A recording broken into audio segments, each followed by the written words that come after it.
dictating the wrap-up on the Butcher Benton package. I'm Lieutenant Dick Chasen. This hadn't been a routine case, and to find the answer, I've had to put a lot of little pieces together. It began on the day most cases can be called closed.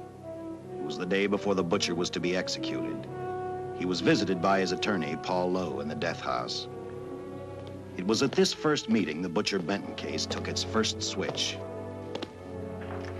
Well, that's it, Butcher. The evidence against you was so strong, the governor turned down your appeal. You're a rotten liar, Lowe. You started railroading me from the beginning of the trial. And now you're still trying to throw me curves. Look, I don't blame you for being edgy, but get this straight. I didn't double-cross you. I never worked harder for a client. You mean you never worked harder for a client to get him sentenced? You were a fool, Butcher. If you hadn't tried to double-cross Squeamy Ellis and Joe Marcelli, they wouldn't have turned state's evidence against you. But you had to get greedy. You wanted to keep the whole $600,000 for yourself.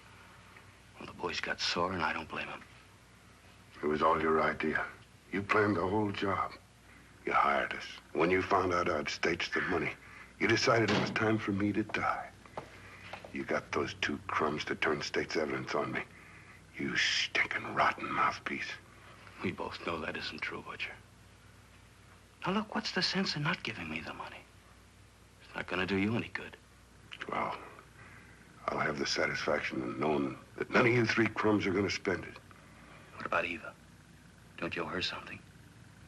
You tell me where the money is, I'll see that she gets your share. I've got a different idea. I'm going to kill you and Squeamy and Joe. Then I'll take care of Eva myself. You thick-headed ape, you're going to die tomorrow. Remember what I said. I'm going to get you, all three of you.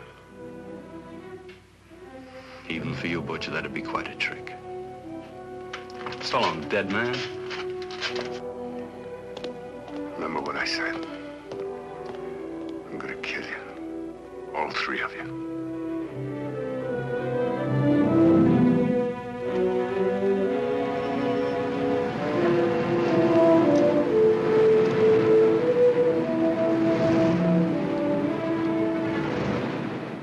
Back in Los Angeles, two men sat in a bar room listening to a newscaster tell his headline story. He played up big the butcher's threat to kill Paul Lowe, Squeamy Ellis, and Joe Marcelli for their having turned state's evidence against him. Squeamy Ellis didn't seem happy over the butcher's threat. Neither did Joe Marcelli. But they had figured, once a dead man, always a dead man. But this was one time everyone was in for a surprise, including the entire police department.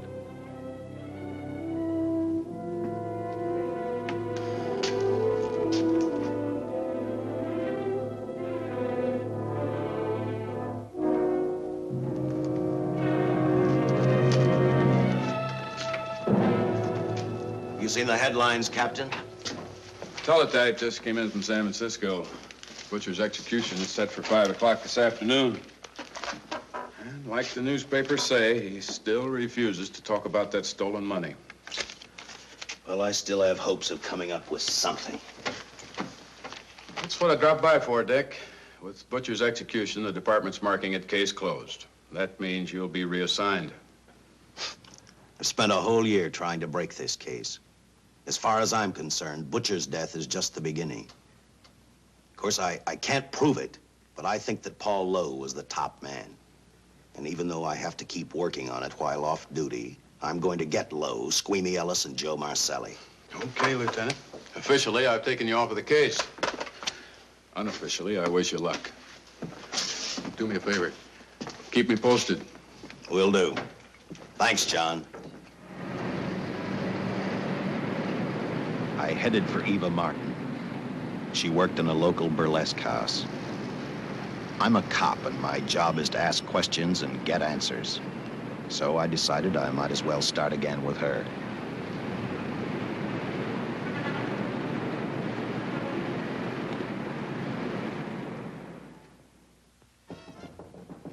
Come in. Oh. What do you want? I'd like to talk to you. Talk? You're a cop, aren't you? That's a good question. I can't even find a 3-ton armored car, let alone the $600,000, and I've been on the case a year. I've told you, and I've told you, and I've told you. I don't know anything about the money. I never did. Benton's gonna be dead in a little while. I thought it might make a difference. I never knew anything about the money. Call me dumb. I didn't even know Charles was in the rackets until the trial. Now, take it easy, kid. You're on, Eva.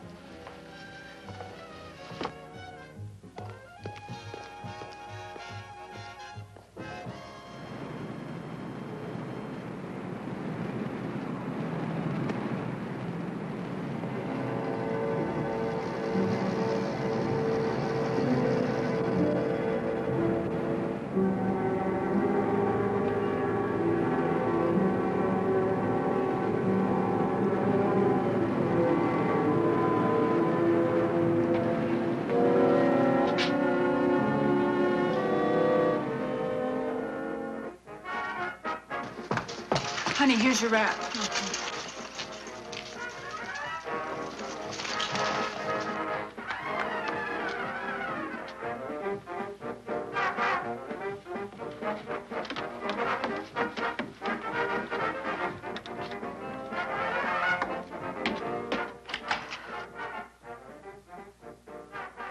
A few moments ago, Butcher Benton, without revealing the whereabouts of the $600,000 stolen in the armored car holdup, paid for his crimes against society in the gas chamber at San Quentin.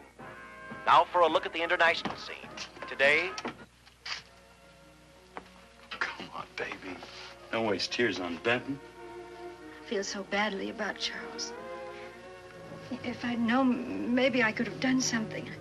How about a drink? We could both use one.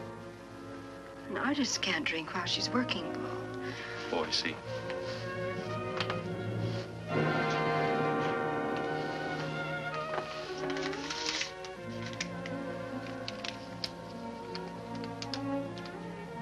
What's that? Well, now what's the matter? It's a message from Charles. He told me to open it if he died. Finale, Eva. All right. How about a steak after the show? No, thanks. Not tonight, Paul.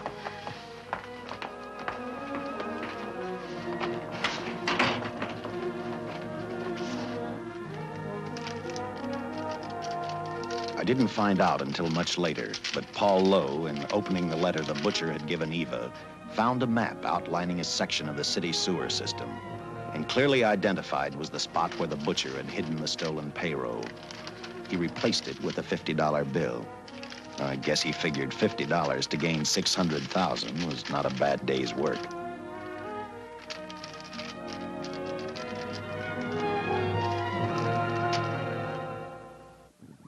And a few hundred miles away in San Francisco, the case took another switch, which turned the next 72 hours into one long, hideous nightmare. Dr. Bradshaw, a distinguished biochemist, was making preparations for a final experiment which he hoped would lead the way to a cure for cancer. He'd been successful with laboratory animals. The last step called for a human body. And Dr. Bradshaw's assistant quickly made a deal with a local mortuary and returned to the laboratory with the dead body of Butcher Benton.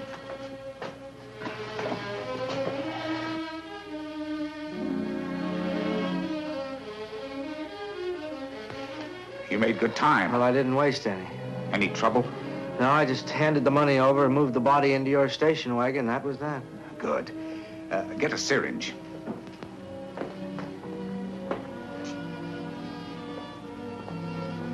He's in good shape. Well, I hope so. We'll get other blood samples later. We'll run this one through fast. Right. Now wheel him into the machine and then raise him. Right.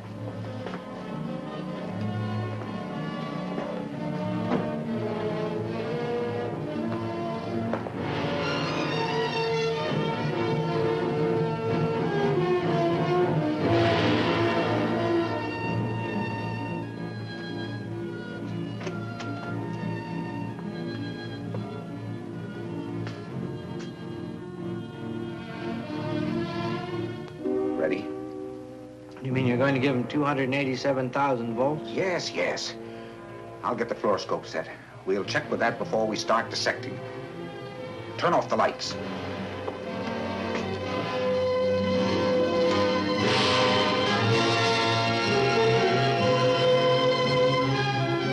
There you are, old boy. If you respond properly and my theory is sound, you'll be more famous dead than alive. Throw the switch.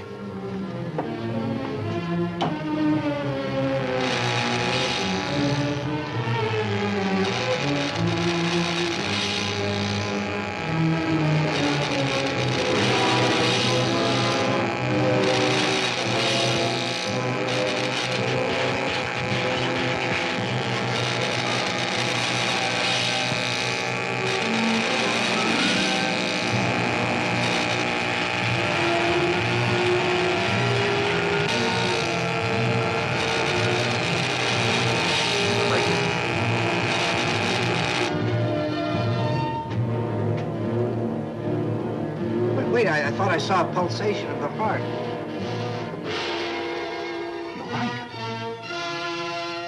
Dr. Bradshaw is beginning to breathe. You've brought this man back to life. No.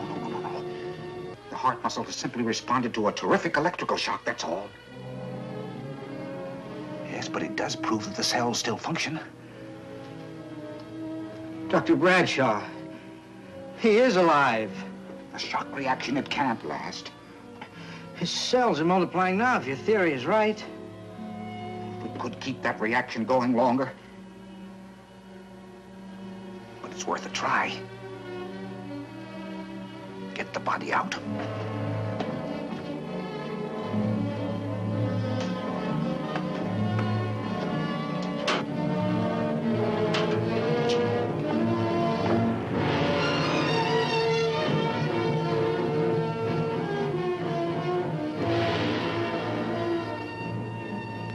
Get some adrenaline from the supply room. Some amyl nitrite, too. Hurry, hurry.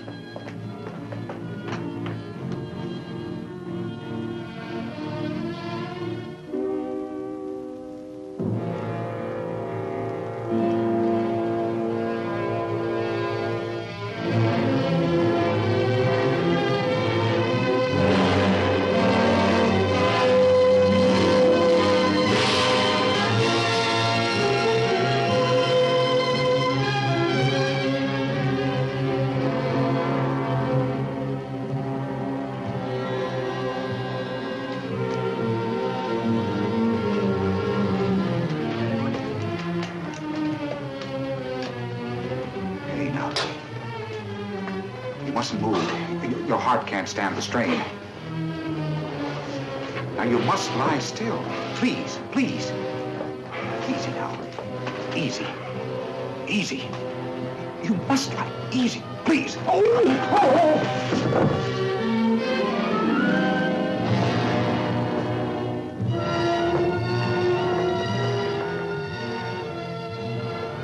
Dr. Bradshaw's experiment had given life back to the butcher. He tried to talk, but the electrical voltage had burned out his vocal cords. Yet it hadn't destroyed his brain. He knew who he was. He knew who he hated. As he stumbled about the room, I think he thought only about one word: kill Lowe, Squeamy, and Joe Marcelli. The tremendous electrical voltage that Dr. Bradshaw had given the butcher had increased his cellular structure to the point where he was no longer a man. Dr. Bradshaw's experiment had created a vicious, brutal animal with an almost inconceivable amount of strength. Dr. Bradshaw must have believed the butcher's regained life would last for only a few minutes. Therefore, instead of calling for help, the doctor decided to handle his creation alone. Now, easy, Benton. Just relax. I'm a doctor. I want to try to help you. Do you understand me? You're in my laboratory. The execution was carried out and you were declared dead. I tried an experiment on you and brought you back to life, although I didn't intend that. Now, you've had a great shock. Now come and sit down. Now, be quiet. Now, come and sit down. Take it easy. That's the boy.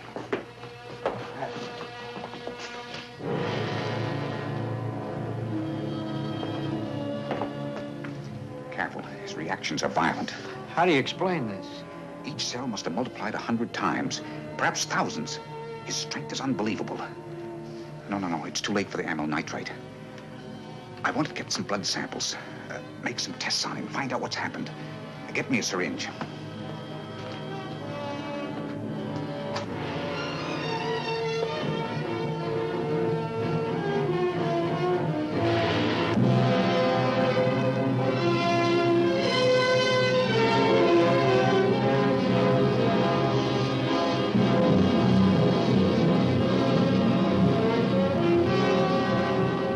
Why won't the needle penetrate the skin? Tissue must be nearly a solid mass of cells. How are we going to get the blood sample? Surgically, perhaps.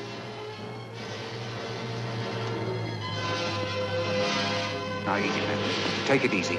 You can't leave here now. I'm responsible for your being alive.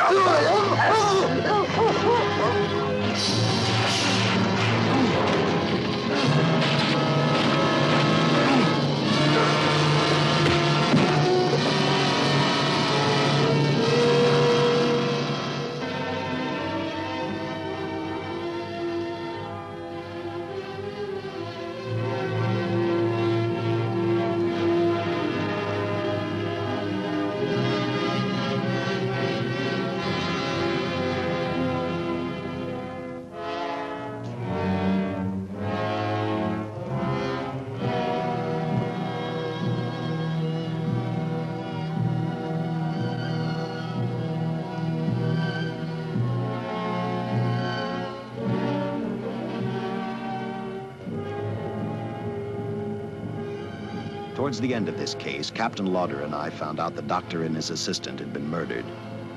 But I'm getting ahead of my story. The butcher didn't know how he had been brought back from the dead, and he didn't care. All he knew, he was alive. Then this monster-made man started thinking about Los Angeles.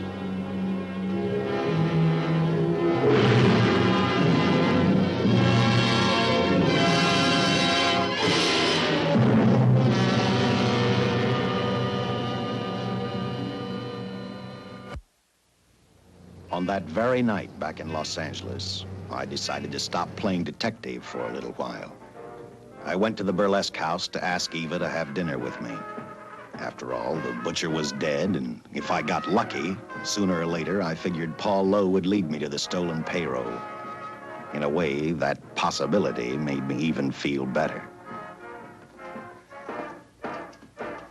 It's not fair to watch the show from backstage. Next time, I'll pay admission. I take it by that remark you like my routine. Yeah, you're pretty good. What I can't figure out, though, is why you stay in a place like this. It shouldn't be hard for someone like you to get a job in a class spot. If you weren't a detective, I'd be willing to bet with a line like that your next remark would be, how about dinner? Well, not exactly dinner, but a hamburger might be a good idea. If you're asking in an official capacity, I can't say no. I'm off duty. For the past 6 months, all I've ever called you is Lieutenant Chasen. Do you have a first name? Uh-huh. Dick. Give me 10 minutes for a quick change, because you've just made yourself a date, Lieutenant. I mean, Dick.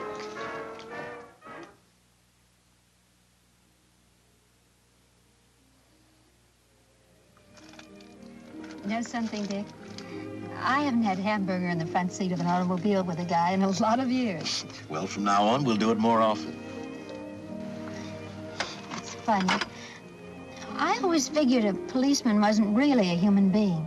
I mean, unless he was arresting someone or trying to solve a case, he was unhappy. Shows you how wrong you are. In fact, everyone on the force gets fed up occasionally with the job they do. Maybe we're more human than anyone else. We see so much trouble, we get to hate the word. But as long as the world's filled with people, there'll have to be men who enforce the laws. What made you join the department?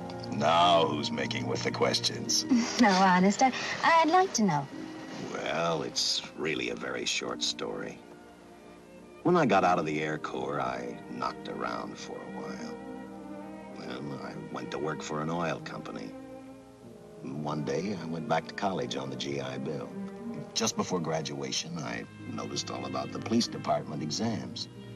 Seemed a pretty good thing to do with your life, so I took the exams, passed, then went on from there.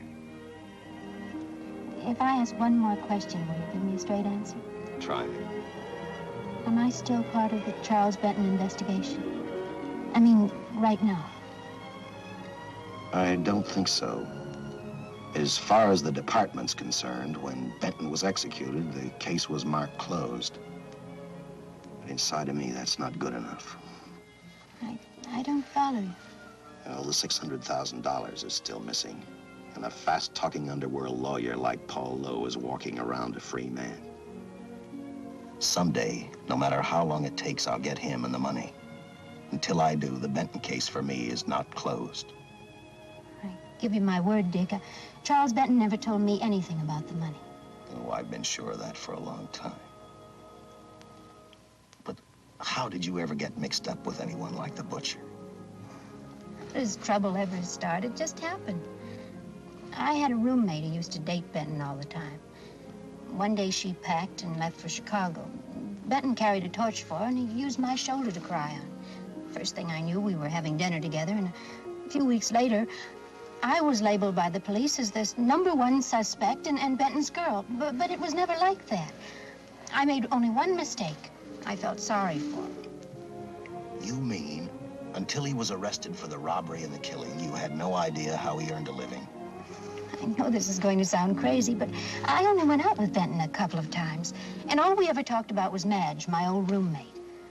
The last time I saw him, he tried to get too friendly, and that's when I told him he had the wrong girl.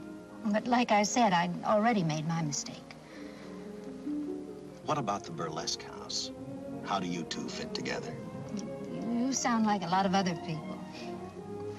I left a small town a couple of years ago because I won a beauty contest, and the first prize was a screen test. Da, da, da, da, da. After which, nothing happened? That's right. Only, it was pretty rough. And then one day I read an ad about girls wanted for a burlesque show. I auditioned and I got the job. You know something? It's like any other job. If you're looking for trouble, you can find it even in a schoolroom. Well, when the screen test didn't work out, though, why didn't you go on home? Well, first you have to have a home to go back to. My folks are dead, so Los Angeles was as good as any place else. I don't know about you, but I do 8 shows a day, and at this hour, I'm bushed. I know what you mean. Mind if I drive you home? No. And I'll tell you something else. I haven't minded anything about tonight. Not even the hamburger. I kept playing tag with Lowe. He made 4 telephone calls. 3 of them didn't interest me, but one did.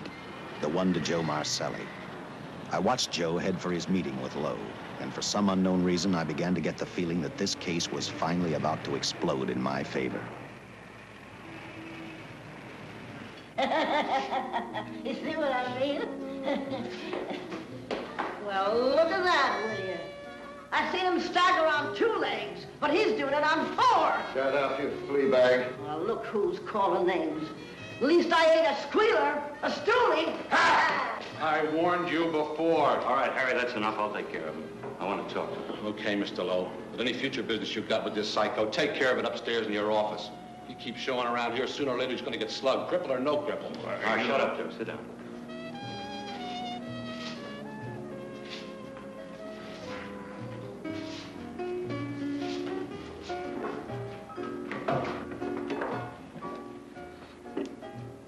I need a shot, bad. You'll get one after I've talked to you. You sober enough to understand? Yeah, I run out of dough.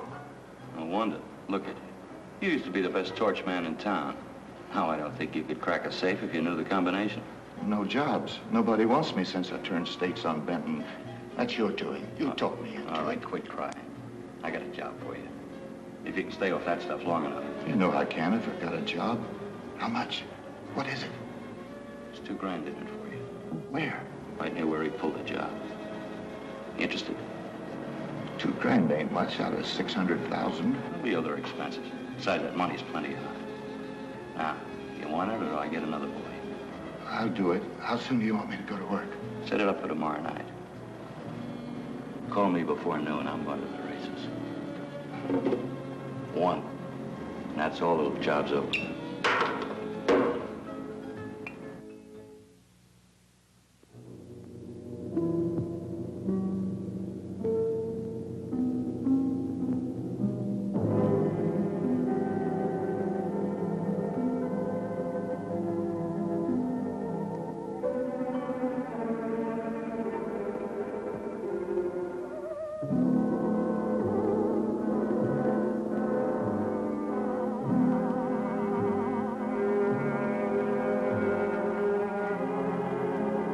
The butcher was walking slowly toward Los Angeles. He'd traveled through wooded hills to prevent being seen by anyone. Finally, he came to a quiet road. He stopped to get his bearings. And then he saw her, and he saw something else, an automobile. For the butcher, that rang a bell. With a car, he knew by the next afternoon he'd be in Los Angeles in plenty of time to catch up with the 3 men who had double-crossed him.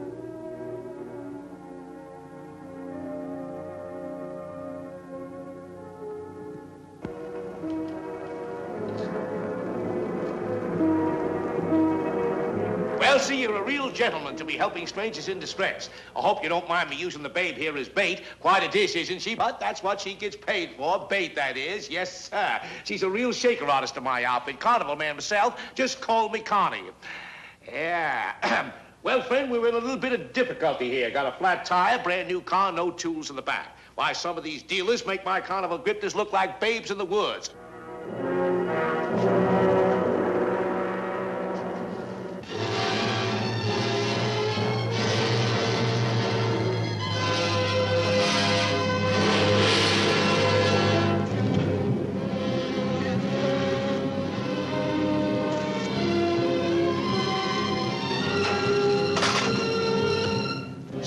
Holy. Say, who you with, friend? Let it down. Let it down. No matter who you with, friend, believe me, I can do better for both of us. I'll make a fortune for the both of us. Oh!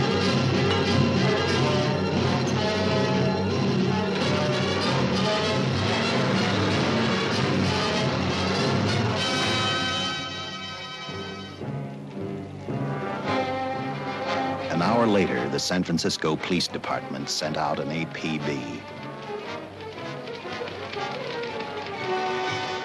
Squads were sent to various parts of the countryside.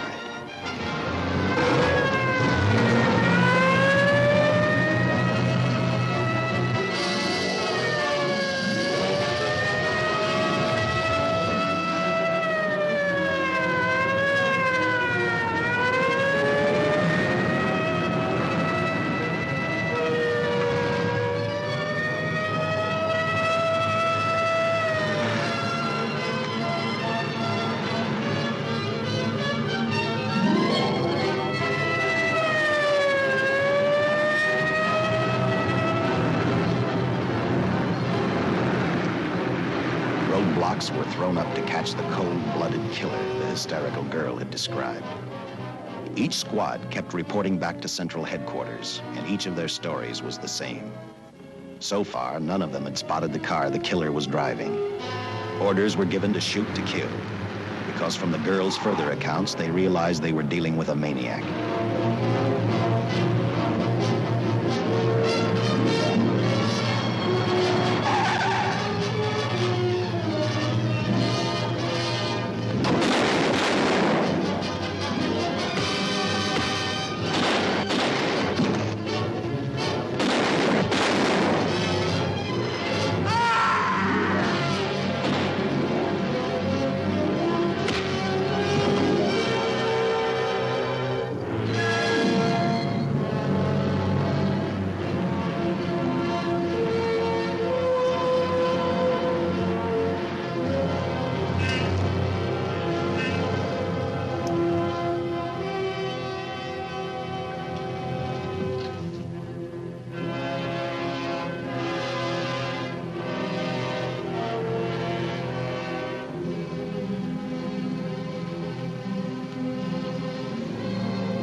I trust that this information will answer all of your questions. If I can be of any further service, let me know. Sincerely, J.L. Louder, Captain Police, L.A. Here's another all points from CHP, Captain.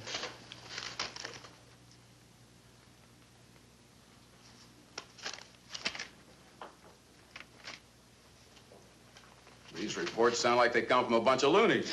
You sure do. There it is. Sergeant. Yeah. I want Lieutenant Chasen to look these over as soon as he comes in. All right, Captain.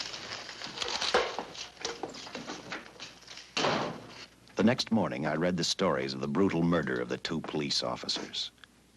I also read the witness's statement about the bullets having no effect upon the killer.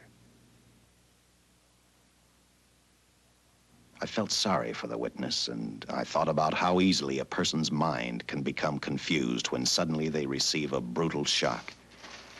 I didn't believe a man existed who could not be stopped by a slug from a .45. Good morning, Captain. You and the rest of the force are going on 24-hour duty. Seen the headlines? You mean this guy that's running amok up north? Yeah, the latest report, he's killed 2 police officers. Made a getaway in a green coupe heading south. I've got a hunch this killer's gonna be our baby. He could be in town right now. Yeah. You better get started, Lieutenant. Okay. Any new leads on that hold-up money? I think the girl can probably be counted out. If any of the others are wise, they're keeping mighty quiet. Well, let it ride for now. The whole force is gonna be on the spot until we catch this killer. Newspapers will have a field day.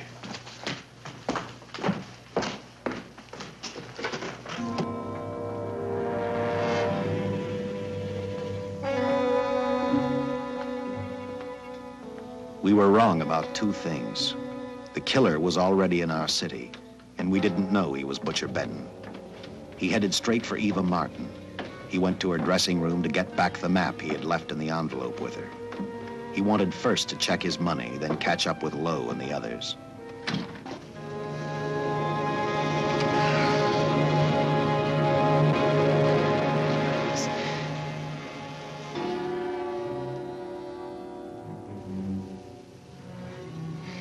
Can't be. But you do look like him. Only different somehow.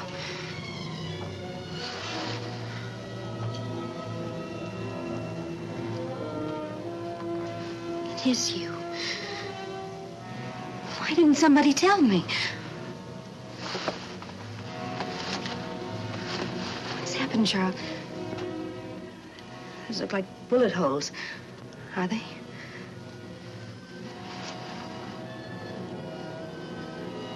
There isn't even a mark.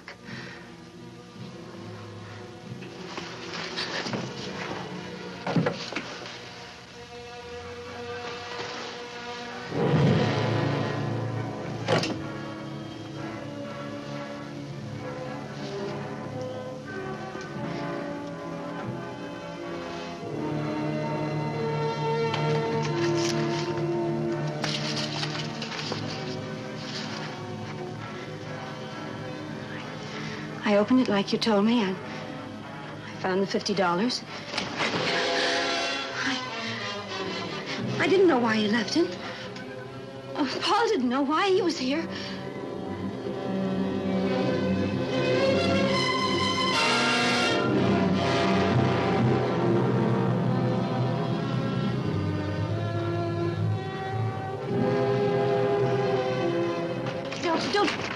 Don't play crazy.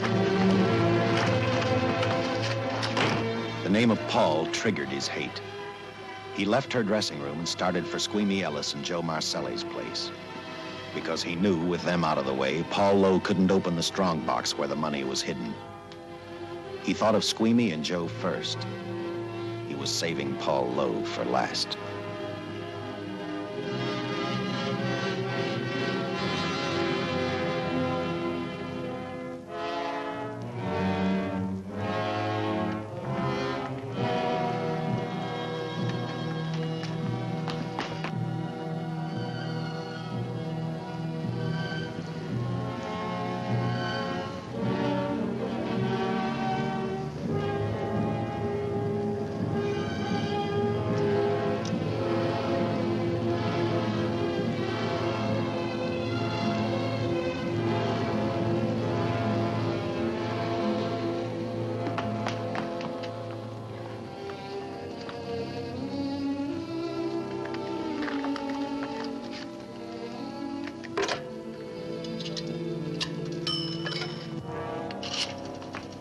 Hey, Eva, can I borrow your eyebrow pencil?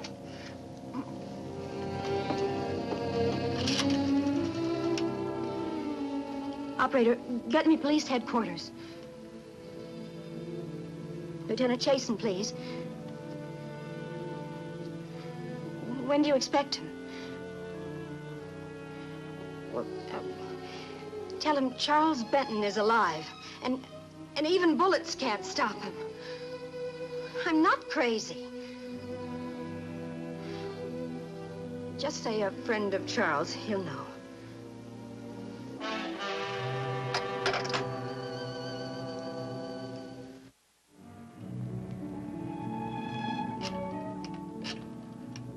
After leaving a message for me, Eva telephoned Squeamy Ellis. She tried to tell him the butcher was alive and on his way over to kill him. Squeamy didn't believe her, and in a way you couldn't blame him. Who in their right mind would believe a man had returned from the dead? What Squeamy actually believed was that the butcher, before his execution, had hired a killer to carry out his threat.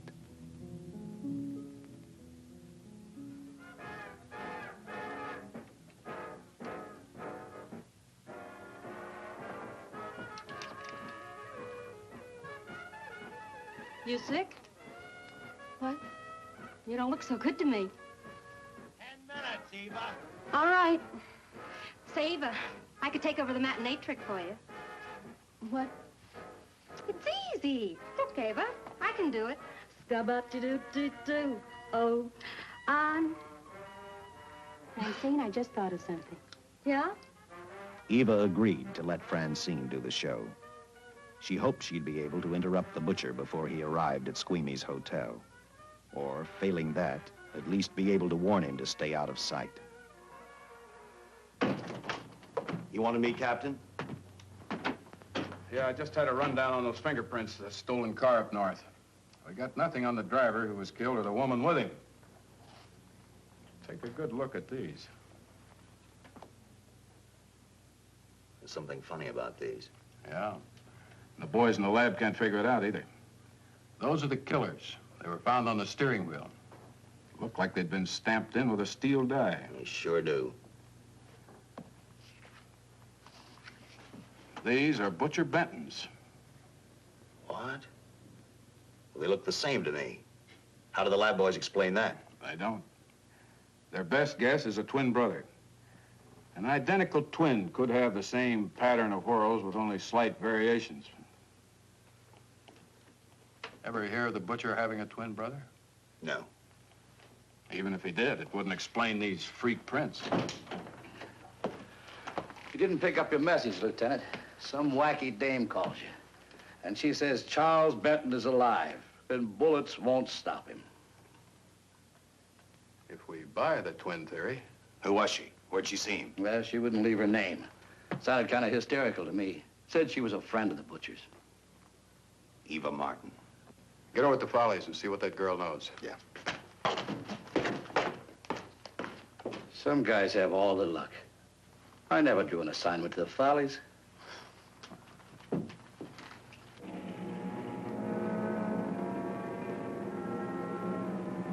Meanwhile, the butcher headed for Squeamy's hotel.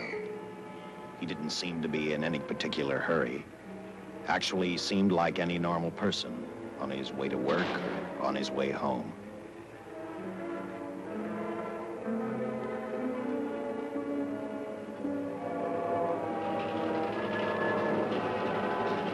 He rode up Angel's Flight, arrived at the top, scanned the hotel building, and then noticed the only exit from Squeamy's apartment, a fire escape.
Butcher was figuring his next step. And as he looked at the dead cop, he thought about Paul Lowe, the next man on his list. Seen Joe Marcelli? Not since last night when I told him I didn't want him around here no more. Give me a shot.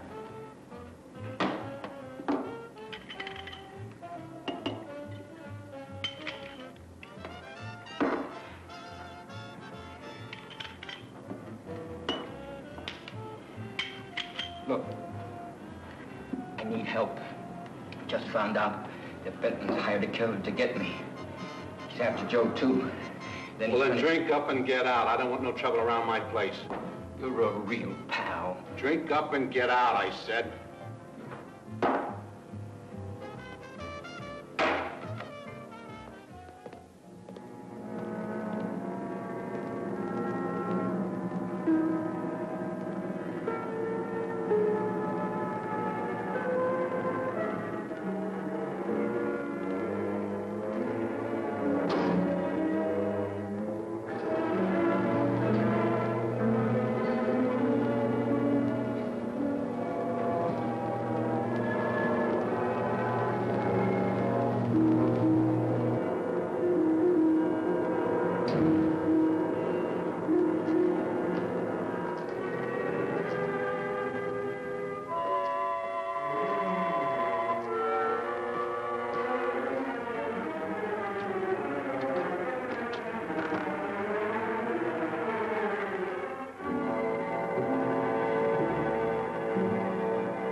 Operator, get me the police! Police! Yes!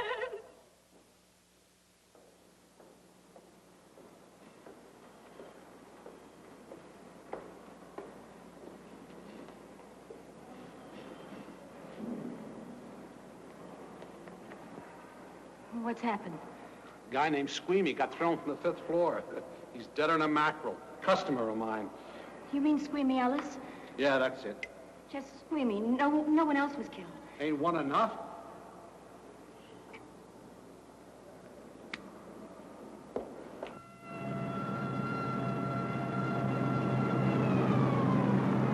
I tell you, the bullets never even phased him. He must have been wearing a bulletproof vest. God help us when the papers get a hold of this. Keep an officer on duty here till you hear from me. We'll get a stakeout on Joe Marcelli. I'd like to talk to Joe. Lauder, I'm going to call San Quentin. Suppose Benton is alive. Every available man's been put on the case now. Yes, sir. All right. All right. Anything new? Report on Dr. Bradshaw, owner of the station wagon. The San Francisco police located his laboratory in the basement of an electrical power receiving station. Bradshaw, what's he know? He's dead. And another man, too, his assistant. The lab is a shambles. But now we're getting some action from San Francisco. Benton's body never arrived at the mortuary where it was supposed to go. An attendant there finally broke down, admitted he picked up some quick cash by handing the body over to a man he was unable to identify. The man was driving a station wagon. Blast it, man. The chief's on my neck, and the commissioners are on his, and the mayor's on theirs. Now, am I supposed to tell him that our killer is a dead man? They found a notebook in Bradshaw's lab. It ties his experiments in with a Professor Dwiggins at Caltech. I hope to hear from Dwiggins soon. Captain, report from the valley on a hysterical woman. Reports the presence of the killer. There's the location. Let's go.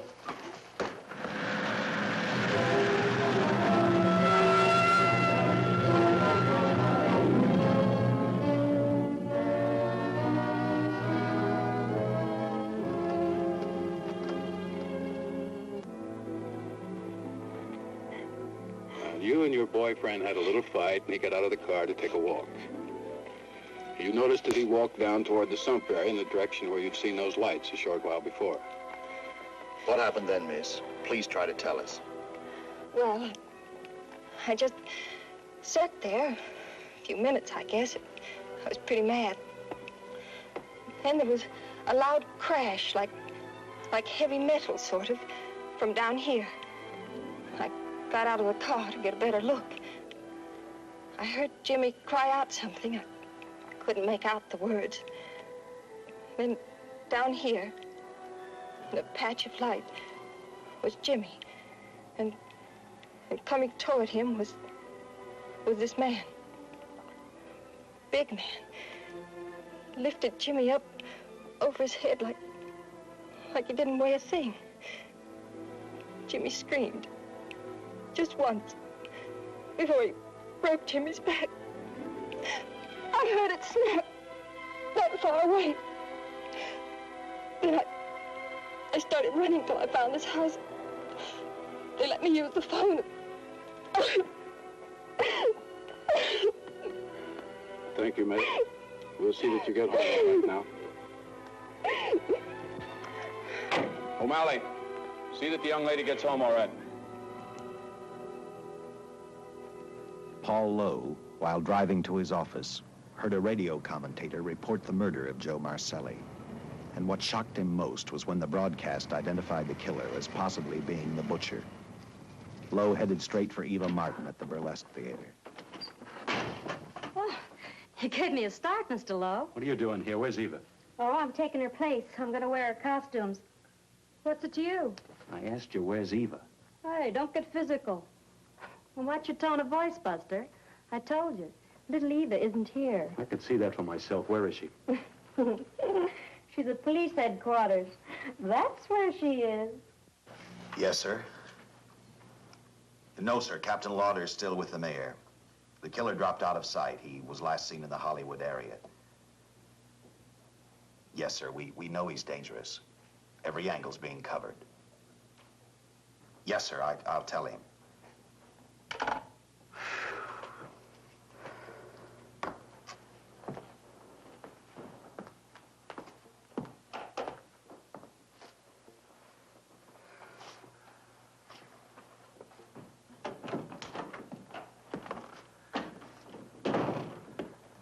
Here, see how these fit.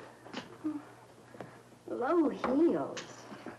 I'm sorry. It's the best our wardrobe department can afford. Any idea how soon the captain will be back? Now, look, I'm going to see the captain if I have to wait here all night. Paul. Paul, Charles killed Squeamy and Joe. Joe, too? Benton? He's alive. I saw him, but nobody will believe me. I'm checking it. My guess is whoever killed them is on the trail of the money, Lowe. Now, maybe you better start talking if you know anything about it. I don't know anything. Did the butcher have a brother? No, no brother. It was Charles. I saw the tattoo on his arm.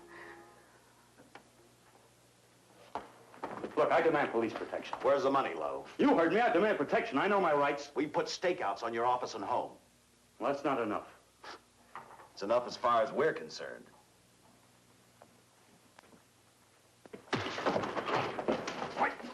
Now you gonna book me, Sergeant? Dan, throw away the key.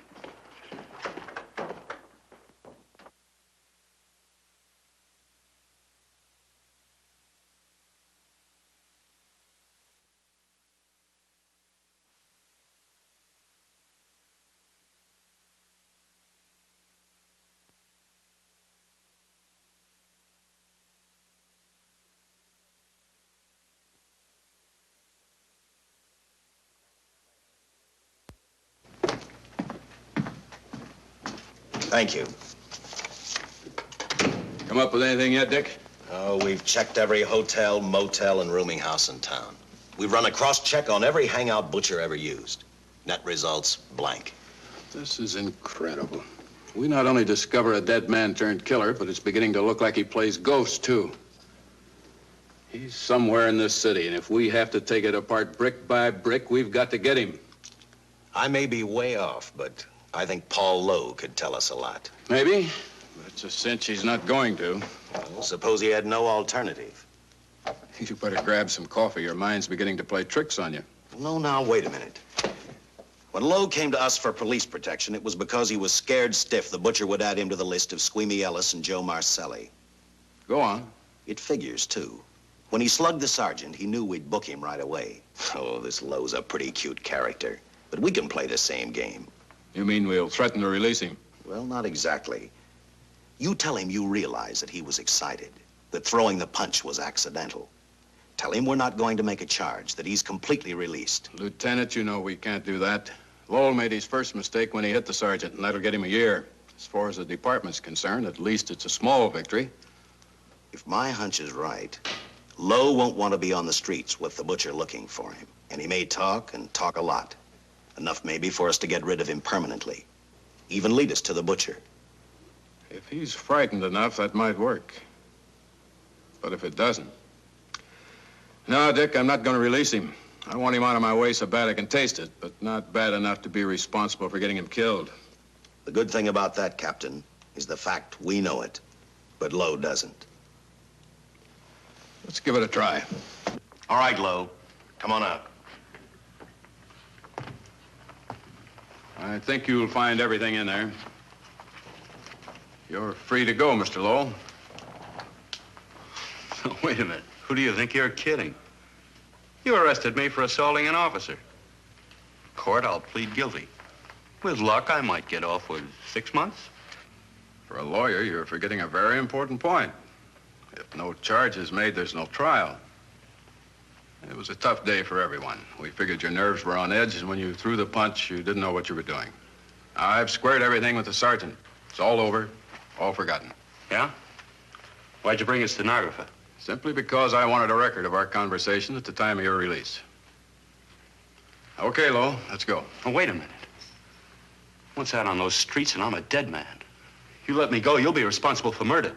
Oh, come off it, Lowe. You're imagining things. You know the Butcher threatened to kill me. You set me free, he'll do it.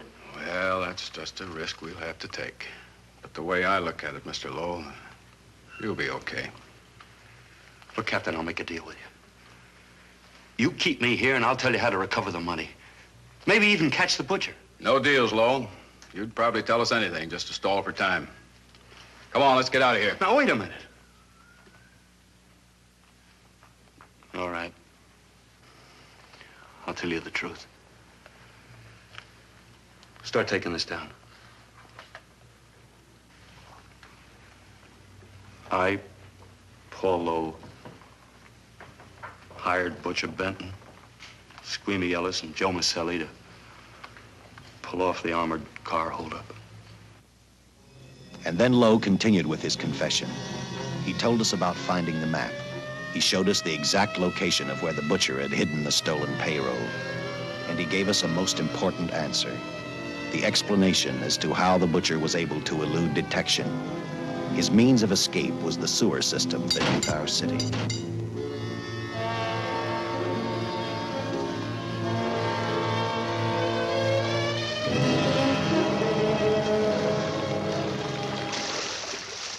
The The department went to work fast. Every police squad in the city was detailed to cover a specific area. Every entrance and exit to the Los Angeles city sewer system of 700 miles was covered. Captain Lauder and I, along with several other squads, headed for the entrance where, according to the map, Butcher had hidden the money. Our job was to stop him, and that made me think of one specific question. When we found him, could this monster be stopped? I, for one, wasn't sure.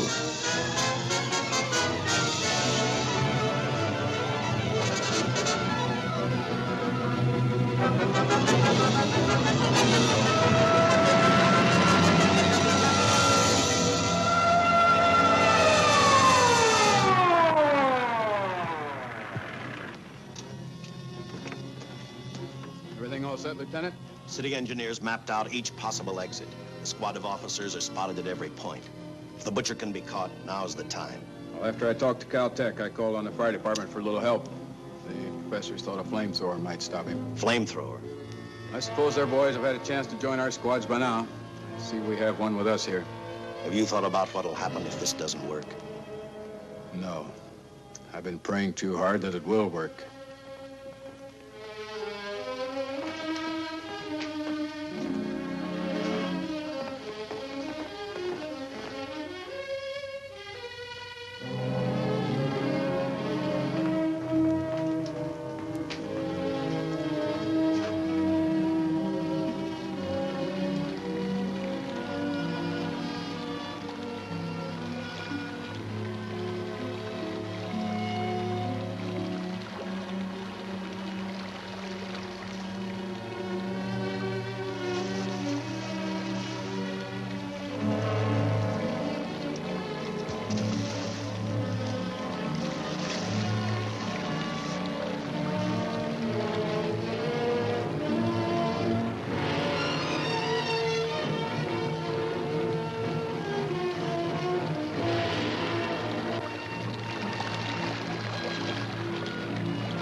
This was where we split up.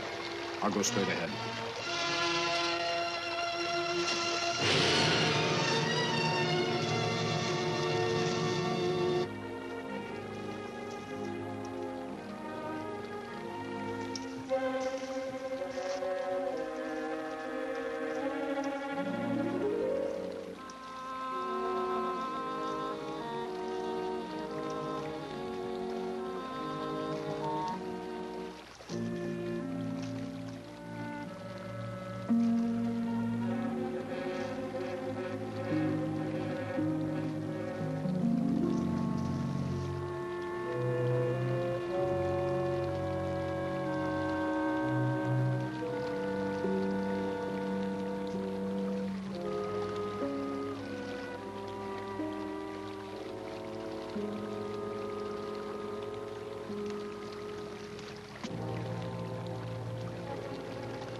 If this map's right, we're off our course.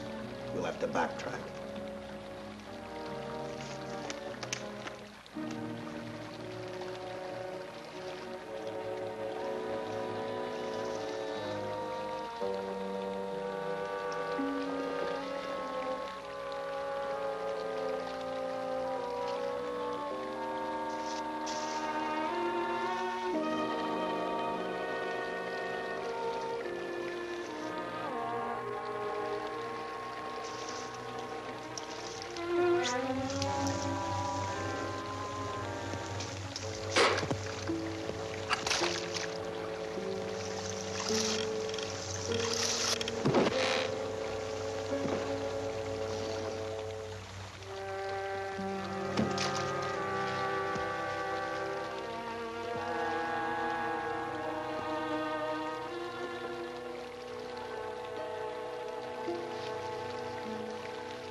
Let him have it.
And the tremendous shock of electricity that brought the butcher back to life destroyed him.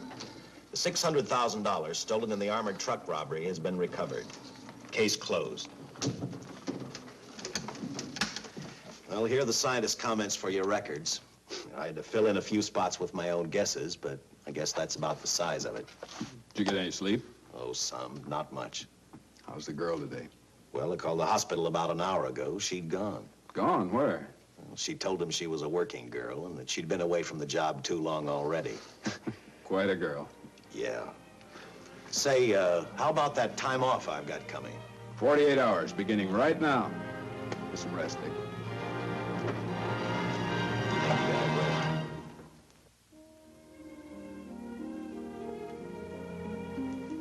know something, Dick?